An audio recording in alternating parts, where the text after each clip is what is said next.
அண்ணா டேய் அண்ணா கபாலி சோரா அண்ணே வாடா எவ்வளவு நேரம் உனக்காக காத்துட்டு இருந்தேன் இருக்கேன் நீ என்ன சித்தப்பா எப்படி இருக்கீங்க? ரவி அன்னைக்கு சின்ன தம்பியா பார்த்து நீங்க பெரிய தம்பி ஆயிட்டியாப்பா எல்லாம் உங்க ஆசீர்வாதம் தான். இருக்கும்பா நல்லா ஆமா, என்ன பாம்பே பண்ணது பெரிய பாப் சிங்கர் ரைட்டிங் போல இருக்கு. ஏதாவது கச்சேரியில மூலகில வாசிக்கிறீங்களா?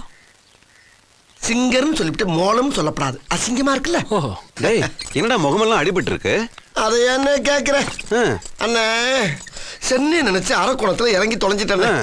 அப்புறம் எரிச்சலாகி போய் ஒரு காரை வாடகை பிடிச்சி மெட்ராஸுக்கு வந்துக்கிட்டேன். திருவள்ளூர் வந்தோம்னா டமான்னு ஒரு லாரியில் கொண்டு விட்டானே. பொழைச்சு பாக்குறேன் காரு கண்ணாம்னான்னு மல்லாக்க கிடக்கு. அதுக்கப்புறம் தான் தெரியுது அந்த டிரைவர் எடுவிட்டவளுக்கு அவிஞ்ச கண்ணு.